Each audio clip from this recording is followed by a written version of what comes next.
السلام حياة قد جاء في القرآن أن السلام. Assalamu alaikum wa rahmatullahi wa barakatuh, and welcome to iTREND on ITV. I'm your host, Zaheerah Bham Ismail. As the weeks are continuing, we hope you are keeping yourselves very busy during this holiday period. I know many of you are training to go for the Two Oceans Marathon this weekend, and we wish each of you the best of luck. For those who are unable to do it this year, we wish you the best of luck for next year, but we know that there are many races throughout the year that you can get involved in.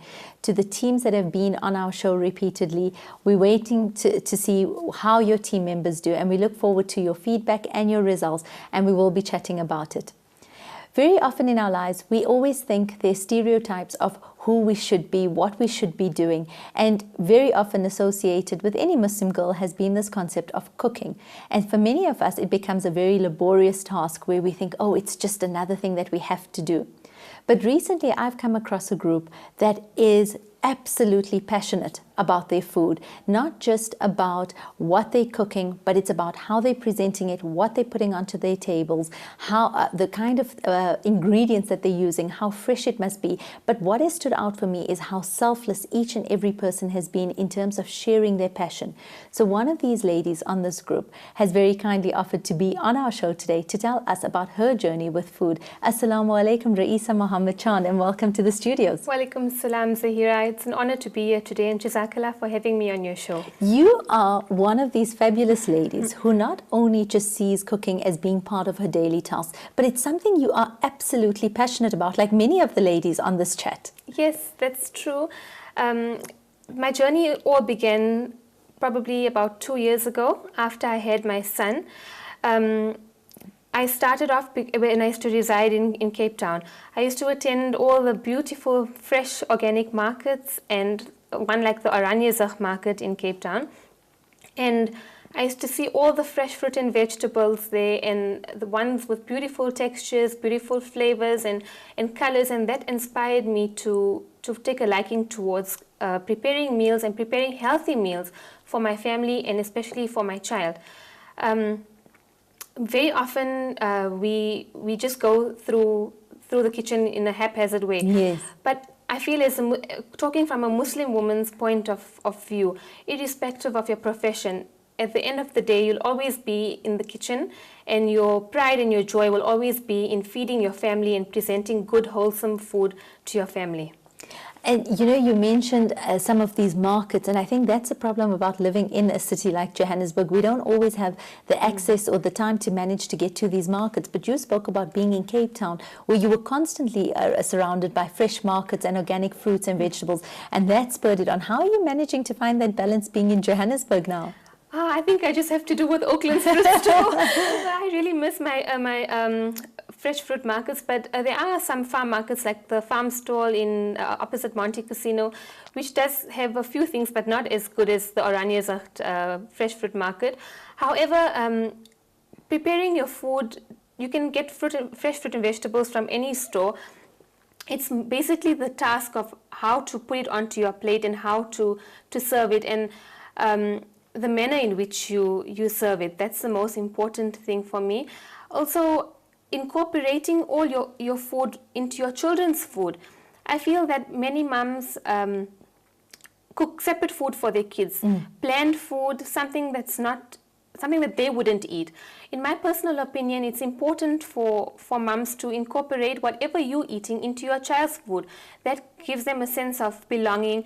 They feel that they feel like they're one of us. I have to ask you, you're mentioning about children's food, and I'll come back to some of the other things you said a little earlier. But very often we see things in the bigger stores with purities, with processed foods just readily available. And I know many of us who are working sometimes think it's just easier to put that down. But with this awareness coming in and a health awareness about how bad processed foods are for us, or rather a move to being more organic, making healthier, fresher food, how easy is it to actually make that meal for your child when you're in such a rush, when you have so much on your plate? It's actually really simple. I can give some guidelines regarding this, because many mums struggle to prepare, especially working mums. Yes. I take my hat off to working mums who have demanding toddlers, because I have a 2-year-old toddler and they're quite demanding. Preparing meals for them is not that difficult at all. I always used to take a day in the week, for example, or if my child was napping or he was playing, like, I could do something. I used to always cut up my vegetables and keep it in Ziploc bags. Or no, it's not very economical always for everybody to purchase ready cut meals from our grocery stores. Yes. So if you do it yourself, it's fine, and it stays in the Ziploc bags and in your airtight containers. I was just going to ask, so you can cut it up beforehand, keep it there, Yes. and the freshness, it'll still last? It'll last. I do that with most of my meals, even when I'm cooking or preparing meals for myself. But children's food is easy, and then you just have to steam it. Like when he was younger, I used to make homemade puree for him in a steamer, and that used to take within 10 minutes and it was done. But now that he's older, and I'd say this to all mums with toddlers, incorporate what you're making for yourself for your child. In that way you'll create a balance. For example, I make a chicken pasta, but it has green masala in it, and obviously green masala is quite strong for young kids. Then I'll substitute that with pesto or something, or with tomatoes, or something to make it interesting. Or if I'm making an akni, I'll make a mild akni for him, something that he could also eat. So when we're all sitting on the table together, he also eats what we're eating. He doesn't feel left out. And I've noticed a big difference in the sense of like family cohesion, and it plays a very important role. Absolutely. And I think it's also very important. We often forget how much children need a varied diet, because it does impact on muscle tone, oral motor skills, and then eventually also their ability in pronouncing certain sounds and that as well. So it is very important for children to have a very wholesome and a very varied diet. What are your favorite snacks for kids? My favorite snacks for kids, I would say, would be, I'm not always organic, because I like to give him all types of foods, but I would say that carrot sticks are amazing. He loves that. Cucumber sticks, I won't lie, like he enjoys suji also. Like if I'm making a suji on a Friday, then I would make a suji porridge, a healthy suji porridge, and put ground almonds inside. There's so many different ways in which you can make your food wholesome for your family. And also I always encourage mums and families to have meals together as a family. Yes. It's very important, and because of our busy lifestyles in today's time, I find that we shun away from having family meals together. But it is imperative, and I repeat, imperative, to have a family meal together.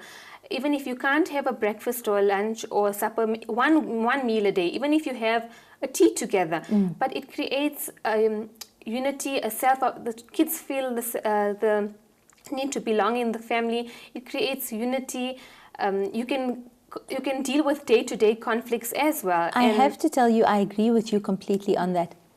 My father-in-law always says, a family that eats together stays together. Yes. And I think that's what you and I were discussing off air as well. Yes. Because I think you're right. It is, we do get so busy. We're so busy trying to get things done. Then it's the kids' homework. And then it's our own work. And to just take that time out, I think we don't realize how much we deserve that time out as well. To just have that moment where we're sitting together. And like you said, to connect with each other, to talk about our days. Because unless we do that, have that moment of connecting, our lives just carry on and we pass by each other. That's true. And as a young girl, I have fond memories of coming home from school and like looking forward to my mom's homemade cooked meal, and looking forward to our lunch after school. And if she wasn't there, I would be upset, like, where is my mom? And Yes. so I would like to impart that to my child, and I'm sure many other mums share the same sentiment as myself. Absolutely, because I think regardless of how busy our days are, we want that one meal. And sometimes it's not always practical or feasible, but like you said, you can even make it a tea time. Yes. Make some point where we connect with each other. And when you talk about family memories, I often think of ours. In our family, every Saturday was curry khichdi. So even when we moved to Johannesburg, our family would eat together when we all lived together. And then once we all moved to Johannesburg, regardless of whose house you went to, somebody's house always had that. So if you were missing it at any point, you could pitch up at any aunt's house and that food would be there.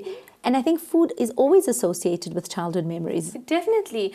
I have very fond memories of my nani's curry khichdi, which she used to make, and her mince curry. And sometimes when I'm cooking my mince curry and my house smells, and I call her and I'm like, Nani, my house is smelling like your house, and I miss her, you know. So it's important to create those memories for your children, and to pass down traditions, like you say. Your Saturday curry khichdi. Yes. Tradition is very important, and I feel that these days not many families and homes impart that into their lifestyle. So, Raisa, when we were chatting about quick and easy tips to being organized, because I must be honest, sometimes I did feel that when I was working full-time, I was far more organized than I am now, because you've got a schedule, you have lists of how to do things, when to do it. But being a stay-at-home mom also is very difficult. It's not as easy as everyone thinks it is. You don't have time to be sitting and relaxing, because there's always something to do. There's always someone who needs you. And I always say I take my hat off, because regardless of which path you're walking on, it's always a difficult task. So tell us about quick and easy tips for mums, for family women, for wives, anyone who's at home, who's trying to balance being at home, working, trying to put a pot of food onto the table. What are those easy things that we can do at the beginning of the week that makes it easier for us? Firstly, I'd like to discuss the concept of working smarter, not harder. Yes. That really works when you're in the kitchen, especially if you're a mom or a working mom, or like you say, anybody who's struggling to get through the week. I usually create a menu, but I don't always stick to it, because sometimes you don't have the necessary ingredients. Yes. And so on. But if you plan in advance, everything goes smoothly. For example, I always say, if you liquidize, I take a day in the week to liquidize like a bag of tomatoes, and I keep it in my fridge. From there, when you want to make a curry, you put your tomatoes in, it's done already. The daunting task of peeling or liquidizing is done. From a liquidized tomato, you can make a tomato chutney base for your pizza. You can make a chutney to make a prawn curry. There's so much you can do just by liquidizing and keeping your tomatoes ready. There's so many other ways, as if like julienning your carrots and your vegetables and all your salad produce for your salad. So when it's time to gather your salad together, it's quick and easy, and all you have to do is put in your feta and olives or whatever you want, and it still looks appealing. Yes. For me, presentation is important. Even if it's just the two of us at home, I always ensure that I have a good presentation, and even though it's always like, even if it's just throwing dhania on top, something simple like that, but you want to make your food look appetizing. Also, keeping your chickens washed and cleaned, or your meat washed and cleaned. I also enjoy cooking my lamb in advance in a big pot and keeping it in the freezer and taking it out whenever I need. There's nothing wrong with it, nothing goes wrong, and it makes life much easier as a mum. I also am not fond of cooking with sauces. I find that the preservatives in the sauces are not healthy for children. They're not healthy for us. Also for weight gain, it's no good. So I like to cook with dry spices, and mostly like ginger, garlic, or my basic red masala. So even if you take time in the week to marinate your chickens, for example, what I do is I don't marinate chicken and freeze it, but I would make my mayonnaise and keep it in Tupperware. So for example, if I'm making a peri-peri chicken or a tandoori chicken or chicken kalia, I would make the paste and keep it in my in small containers, and then when it's time to cook it, I just take out my chicken and marinate it and then cook it. Fantastic. So Raisa's organizational skills will definitely keep us food ready for the week and make things a lot easier for us. We're going to be taking a break, and when we come back, we'll be discussing her favorite recipes with her.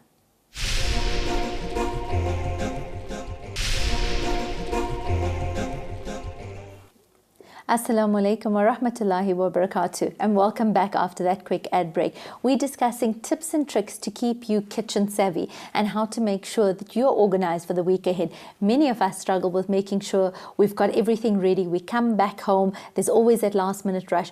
But after the tips that Raisa is sharing with us today, we know that we can be a little bit more organized. And again, it comes back to planning, making sure we are structured for the week ahead and we've got everything in place as we need it to be. Raisa is a remarkable food enthusiast. Her recipes are absolutely mouth-watering, and today we've asked her to share with us some of her favorite recipes, tried and tested recipes, and not just things that are new, but something that's also got a little bit of a traditional twist to it. Raisa, tell me about your favorite recipes and things that stand out for you the most.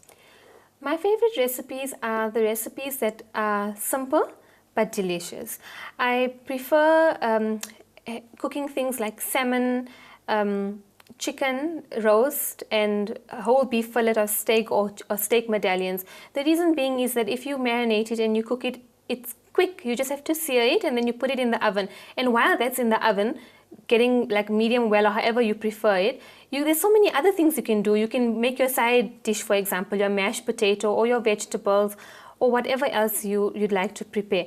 So I have two recipes that I would like to share with the viewers today, and also some tips on how to prepare them. Perfect. So which one should we be doing first? We can do the chicken kalia one first. Great. Okay. We'll be putting up the recipe onto the screen so that you have access to it while we go through it with you. Okay. The chicken kalia recipe, the reason why I chose this recipe is it's very easy to prepare, and also for people, if you're having your in-laws over or you're having visitors over, you can double this recipe, and it's actually really delicious to serve with roti or with chips. Basically, it's just your red ginger garlic masala, your najmas chili paste, salt, lemon pepper, haldi, red chili powder, ground jeera, crushed dana, ground almonds. I enjoy putting ground almonds in most of my meals because of the nutritional benefit. Coconut, tomato paste, Greek yogurt. These are ingredients which you have in your home. It's staple ingredients. It's not something that you have to go out and buy, which makes it very easy, or even if you have like a spontaneous visitor, it's quick and easy to prepare. I also use fried ready-made onions. There's not much of a difference between the fried onions and the ready-made onions, and it's much more easier. To prepare, you first have to make the paste, and I always use warm oil to get the better saffron taste. I love using saffron, and I love using ilachi in my baking and in my desserts. Those are my two favorite ingredients, saffron and ilachi. This is easy as you can marinate it. I usually marinate it 2 to 3 hours in advance, or even if it's just a spontaneous meal, it will be fine if you marinate it and cook it at the same time. I usually fry my potatoes while the chicken is getting done to save time, and then it's easy if you just put all together. Not everybody is a fan of boiled eggs, so if you would like to put boiled eggs in your chicken kalia, it's nice, and if you don't, you can omit it. Obviously, if you have rotis at home, you can serve it with roti, or there's so many other convenience parathas or naans that you can use, and it's really delicious a recipe. And the chicken kalia is quite a regal recipe. Yes. It's got a very regal look to it as well, and I love the way that you can add and mix around with the potatoes and the eggs as you want to. Yes. Tell me the trick about the vinegar water. The vinegar water in the about boiling the potatoes in the vinegar water. Is there a reason you boil it in? Yes, I mean the eggs. Sorry, the eggs. yes. Yes, because it boils it faster, I think, and it prevents the eggshells from cracking. Okay. So if you put vinegar water with the eggs in the water, it prevents the eggs from cracking, and also for me it boils it fast. It takes 10 minutes, and then you get a hard Perfect. egg. And I must say, the one thing that I love that you actually mentioned here is infusing the saffron in oil rather than in water. Yes, definitely, because you get a better scent and you get a better taste of the saffron if you infuse your saffron in warm oil. Great. What is the next recipe, The Raisa? next recipe I'd like to share is my steak recipe. I'm sure we'll be putting it up on the screen. Here we go.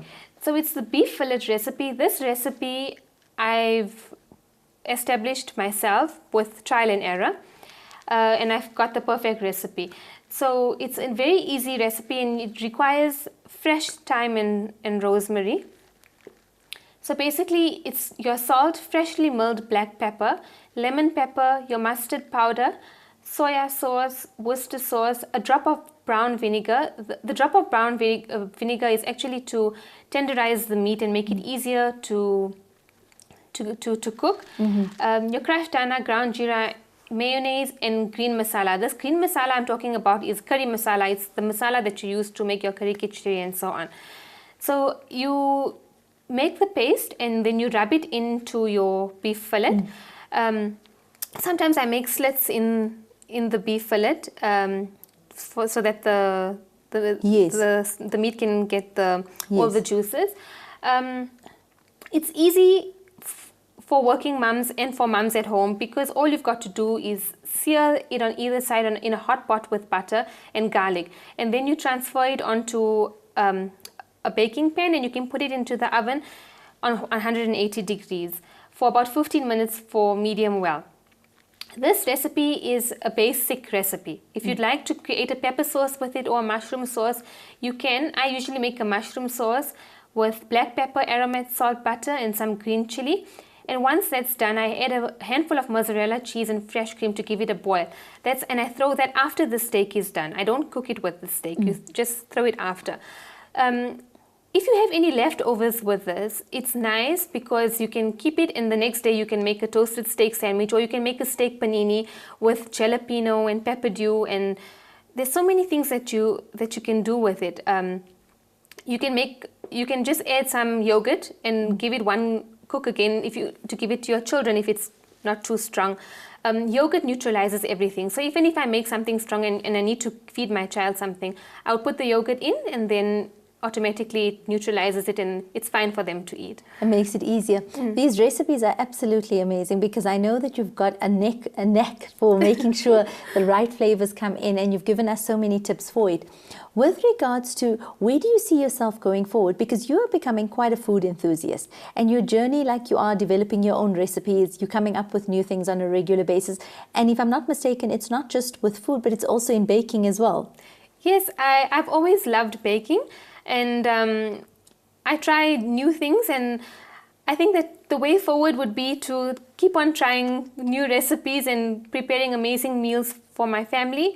And inshallah, one day I would like to create a children's cookbook, because I have so many good recipes for children, and I find that there's not many good cooking books for kids. I always use Annabelle Carmel's book, and I enjoy using her book because I get some tips from there. But with regards to Indian, my son loves spicy food. He enjoys, because from birth I've been giving him all types of spices. I didn't give him any bland food. So I'd like to probably create something that can help mums and help other children to not be picky eaters. I think, and that's very, very important. And I think you've hit the nail on the head about making sure we get exposed to those other flavors and textures and that from very early on. Yes. I'm sure your family is absolutely thrilled with your cooking skills and definitely benefiting from it. My husband is not a very fussy eater. Alhamdulillah, he's fine with whatever I make, but he loves good food, and he loves well-presented food. So whenever I make something, then he's always thankful. Raisa, I have to ask you with regards to very quickly cooking oil and coconut oil. Yes. Because recently, one of the big things that we've been reading about is everyone switching to making sure they use coconut oil in their foods. How have you find not only the taste, because I just think the idea of it is fine. I'm not sure how it would taste, and the smell of it. Coconut oil, I use a lot of coconut oil, but basically mostly in making dessert, like pancakes. If I'm making a pancake batter, I'll use coconut oil. Or if I'm frying my binda, I use a drop of coconut oil and a drop of olive oil. I love Indian veg, but I feel like to make it healthier, or like a healthy alternative is to use coconut oil and olive oil to saute it, with the rest of your veggies. Once the coconut oil gets heated, there's not much of a taste. You can't taste the distinct coconut oil taste, and that makes it easier as a healthy alternative, and especially for people who suffer from cholesterol and things like that. I would suggest that you use a coconut oil or an olive oil rather than your normal oil. However, I love to cook with ghee, because I know from old school thoughts, there's nothing wrong in cooking with ghee. Ghee can actually make you lose weight, and I firmly believe in that, because the old people used to say it burns down the fat in your body, and I love cooking with ghee. And there are many chefs who actually go back to cooking with ghee because they find it a healthier option as well. Yes, definitely. Raisa, any final last words from your side in terms of mums on how to be organized, how to keep this family structure going, making sure they put those beautiful meals onto the table? I'd just like to say that mums should not despair, and every mom's struggle is real. So whatever you can do, do your best. There are healthy options and there are different groups and food groups and forums that can help you and inspire you to cook. I'm very inspired by many women in our food groups which I haven't even met. People like Auntie Munira Gangat, Auntie Yasmin Tar, Auntie Yasmin Gani. They encourage me and inspire other young girls and ladies with easy recipes. And also, it's like you need to just put your mind to it. And if you create a menu, like I said, work smarter, not harder. And then everything will be fine and you'll be able to put a gourmet meal in no seconds. Absolutely. Thank you so much for joining us on air. It's been such a pleasure having you. And shukran so much for sharing those amazing recipes with us. Jazakallah, and I hope everybody who tries the recipes enjoys them. And Jazakallah for hosting me on your show. It's an absolute pleasure to be here. Fantastic. Besides getting just these amazing tips on how to do the perfect meal, how to prepare it, how to put it onto the table, we've also been the lucky recipients of Raissa's 2 fabulous recipes, one of which I have tried already and it's absolutely fantastic. I do hope you enjoy the same. Raissa's social media details will be posted on our pages as well as on the screens. You can be in touch with her, you can follow her, pick up more recipes and also get advice, especially if you are a mum of a young baby and also need some food ideas, because I think very often it's not the fact that we don't know how to do it or we're not prepared, it's just the idea of not knowing what to cook today. So follow her, get those ideas and make sure you're well prepared. We'll be taking a break and when we get back, we'll be speaking to our next guest.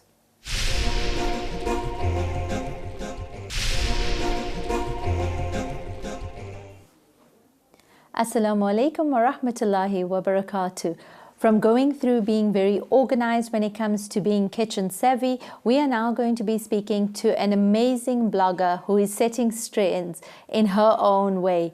Assalamu alaikum and welcome to the studio. Shukran for having me. It is such a pleasure to have you on air with us today. She is actually the owner of Halal Life blog and is coming to us directly from Cape Town. Can you hear me clearly? Yes, I could hear you. It's just a bit breaking up a little bit, but I can still hear you. Fantastic. Tell us a little bit about your blog. Well, my blog, as you mentioned, the name is halallife.com. It's about Muslimah lifestyle. So I have some segments on my blog. When I speak about halal, it's not only food, although I have some food here. It's also about hijab fashions, about food eateries, strictly halal reviews for Cape Town areas. And I have some thought and tips where I share my tips. For example, with the water crisis now, I share about my tips about how to save water. And I have a segment, What's Not Halal. It's called What's Not Halal. The segment about, like the products that used to be halal, certified and now are no longer halal, for example. And I have some rest and relax where I share some unique spas or some holiday tips as well. Yeah, so it's about everything about lifestyle. Alhamdulillah, it's providing a blog that is much needed and gives a lot of information to people who need it. Let me just start at the beginning. Tell me a little bit about yourself. You are from Indonesia, now living in Cape Town. How has the balance been in terms of a cultural aspect of finding your feet here? Okay, Zaheerah. I've been in Cape Town for almost 13 years now. So Alhamdulillah, I've found my feet here.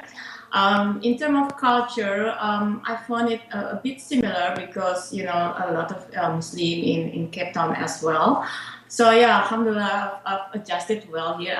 My husband is from Cape Town and I have 3 little ones, 11, 10 and 5 years old. So yeah, they keep me busy as well. And I'm sure the kids are keeping you busy enough because you seem to be managing it all very well. Your blog was voted as runner-up in 2015 and then won Best South African Blog for Spirituality and Religion in 2016. That's quite a remarkable feat. Alhamdulillah. Yeah, the key is just I try to organize everything well. So I do my blogs in between, like in the morning after the school run, I do my blogs. And then, and then after when they come home, I do the homework first and stuff. And then I do some blogging again. And tell me a little bit about what has been your favorite blog recently. The one that has stood out for me, which I just read, was about you meeting somebody else from Malaysia and discussing the differences in Indonesian and Malaysian roots. And that was something so interesting because I think we very often forget that there's people of so many cultures that are in and around our communities. Yes, yes. Since I come to Cape Town, I've become an observer of how, for example, how the Islam culture in Cape Town came from.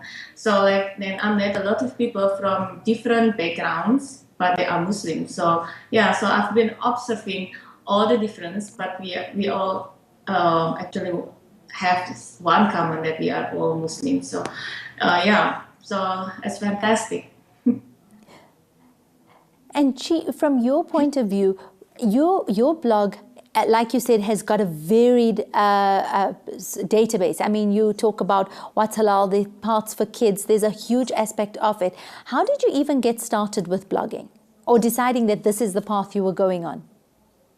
Yes, I've just like to express myself and to share with the South African audience how my culture is. Like I'm Muslim, but I'm from different countries, so we cook differently, for example. And when I I like cooking, so my friends been asking me for Indonesian recipes, so I have to write for them. I didn't get it from somewhere, I write it myself.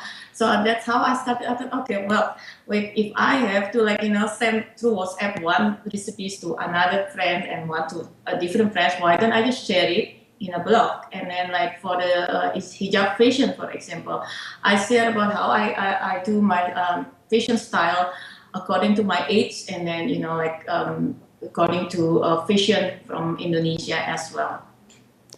And where do you find that your following is coming from? Do you find it's become an Indonesian following, or do you have quite a very strong South African following as well?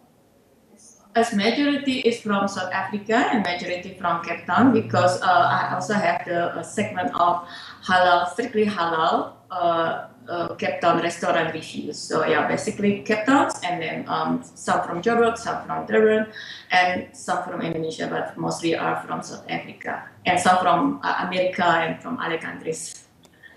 Fantastic. So you've actually blended it very well in terms of having an Indian culture, an Indonesian culture, and also a very South African culture at the same time.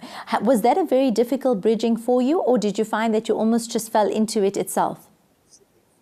I just fell into it myself, because as you know, that the Cape Malay community are originally from Indonesia, so most of the culture are almost the same. So yeah, so I just adjusted myself. Alhamdulillah. We're going to be taking a very quick ad break.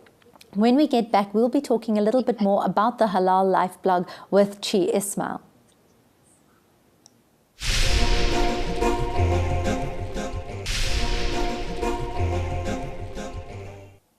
Assalamu alaikum wa rahmatullahi wa barakatuh, and welcome back, where we're chatting to Chi Ismail, who is the head of the Halal Life blog. Assalamu alaikum, Chi, are you still there with us? Walaikum salam, yes I am. Fantastic. Chi, you mentioned having a very young family still with you, and you have been keeping very busy, because for your blog to be nominated as one of South Africa's best blogs, that's quite an achievement. How has your family adjusted to this, and what has their feedback been? Oh, my family, they've been supporting very well, alhamdulillah. Even I've done some fashion segments as well. Even my 5-year-old daughter, she helped me to take pictures of me, and then my husband and my 2 boys also help me a lot. Like if they see some, for example, some halal eateries, a new opening, they will tell me, and then we will go together and try it out. So yeah, it's been phenomenal support from my family, and also from my friends and from my readers as well. Yes. Alhamdulillah. So it really is team support. I must say, as a South African, as a Muslim South African, I'm so proud of you, because it's remarkable to see Muslim talent again in the forefront, even in blogging and winning these blogs, because it really puts us one step ahead of everybody else. So well done to you on that. It is truly remarkable. I have to ask you though, when it comes to halal and haram, we have a lot of options here in South Africa with good halal eating. But in Cape Town, you have far more than we do. How has it been in terms of finding the right eating places that you can recommend to your readers? Okay, first of all, I only review the strictly halal one. So,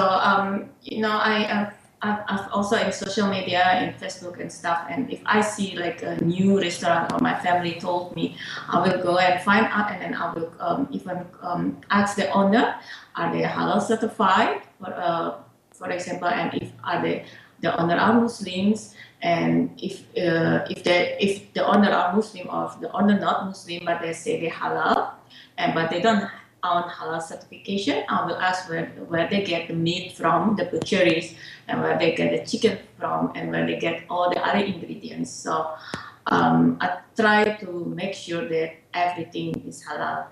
The one that I review is strictly halal.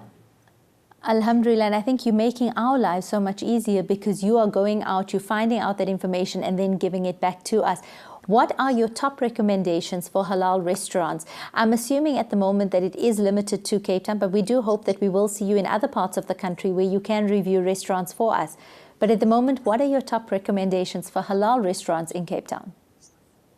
Well, I do halal restaurants and also takeaway and food court. So it's not only fine dining restaurants. So, well, there's a lot of them. I couldn't think now one, but last night I just went to a newly opened Indian street food in town. It's called Simply India, and I was impressed with the food. It's not halal certified, but it's from halal butchery. I'm impressed with the food. The food was the order just came very quick. And the food was nice, and the decoration was nice with all the candlelight, and the price was quite affordable. That's what I can think right now. Fantastic. So at least with getting information like that, we know how to plan ourselves with our families. Do you have any plans for moving your blog countrywide and doing reviews across the country? Well, if I go to holidays, there I would review like that time I went to Durban, so I review 1 or 2 restaurants there. But at the moment, I just do Cape Town because I'm based in Cape Town. Yeah. Alhamdulillah. And Chi, I've got to then ask you as well, your blog hasn't just been about food only. Like you mentioned earlier, it covers a variety of topics. And it's called a Muslima's blog. How have you found it in terms of difficulty or ease in merging the religious aspect, a spiritual aspect, and a cultural aspect of both Indonesia and South Africa, and living a truly authentic Muslimah lifestyle? Because when I look at your pictures and I look at how easily it's done, you make it seem very, very easy for all of us. How accessible is it and how easy is it from your opinion? You know, like I said, halal life is like living permissible within Islamic way. So it's just natural for me. So the blog is about expressing the daily life of my life.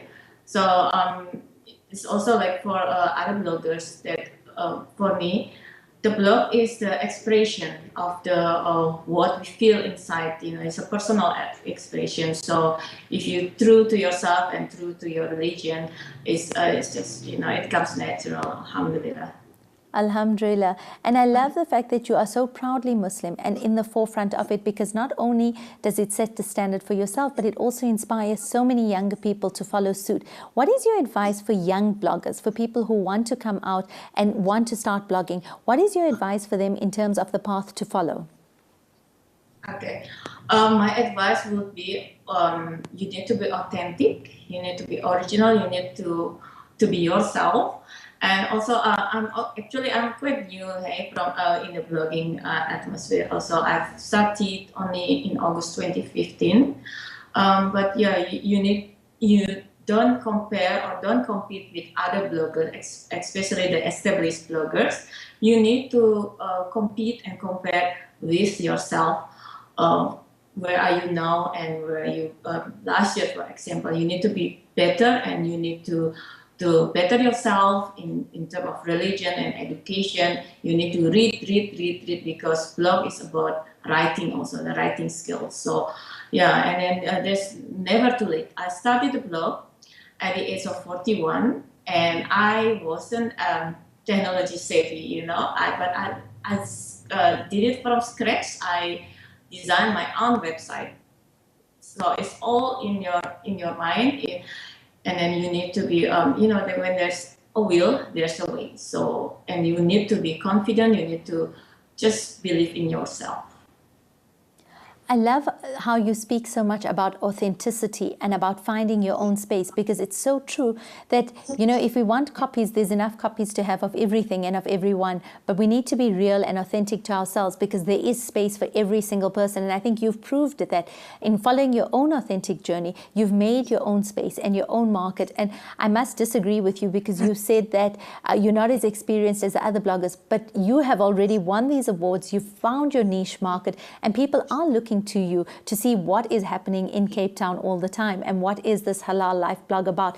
And I think it's true, and it speaks volumes about your authenticity and your sincerity in the work that you do. So well done to you, and for giving and sharing that advice as well.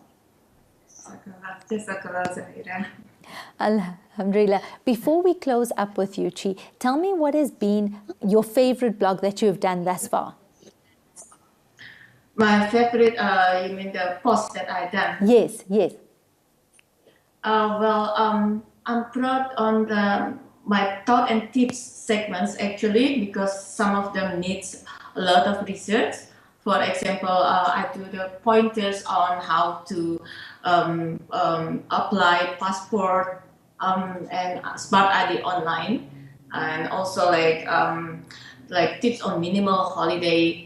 When you go on holiday and you stay self-catering, what you need to bring, and also like the one that I do last year for Ramadan, I compiled all the Islamic charity that we can support in terms of in terms of Eid giftings, yeah, and so I like in that I like to make research on things that other blogger haven't touched in terms of the ideas. Alhamdulillah, it's so fantastic. I have to tell you, I did read your blog on your blog post on tips for traveling with children and that, and I absolutely did love that. And I do look forward to actually having a look at the charity one, because I do think it's important for us to also know how to gift in Ramadan, how to access those various charities. And I think it's wonderful that you've taken that task, and we do hope to see it again this Ramadan, and hopefully we'll get to feature it on our show as well. Inshallah, yeah, I would like that. Fantastic. Shukran. Are there any last words for our viewers before we close off? I just like to thank everyone that has been my readers, my followers. It's been phenomenal, and because I'm not from South Africa, so before the blog I have some friends, but it's not a lot of. But now I've met through the blog. I've met a lot of new friends, and even when I go to mall, and then I started to get somebody greet me, from the blog. So I hope if you see me on the road somewhere, in the mall somewhere, you will greet me. Alhamdulillah, and we wish you only the best of luck with your blog going ahead. We will be keeping in touch with you, and we'll definitely be reposting a lot of your blog posts and be presenting it on our show, because it really is a wonderful blog post, a blog that talks to Muslimas and the lifestyles that we have. Shukran so much for joining us on air, and we do wish you a very warm South African sunshine for the rest of your stay in South Africa, inshallah. Shukran, Zaheerah. Assalamu alaikum. I think for many of our guests today, we've spoken about authenticity, on sincerity, on being organized, on putting the best that we can, whether it's in food, whether it's in blogging, whether it's in our lifestyle spaces, doing the best that we can, because Islam is associated with excellence. And the moment we give the best of ourselves, we're giving a huge part to our religion as well. And what we put out there stands on its own for dawah work. So when you see these fabulous ladies around, please do go out of your way, talk to them, congratulate them on the work they've been doing, because they are setting standards for what our younger girls will be following as well. And for the lovely ladies that have been mentioned on the show who continue to inspire these ladies, may Allah always keep you in His favor. And may we always stand as a beacon for those that are going to be coming after us as well. Shukran so much for joining us on air. Find your space, find your authenticity, be sincere. All the best to everybody who will be traveling over this long weekend. Stay safe. And for those that will be running this weekend in Cape Town, I look forward to seeing you. All the best to all of you. Shukran. We'll be playing out with a nasheed. Enjoy the rest of your week. Assalamu alaikum wa rahmatullahi wa barakatuh.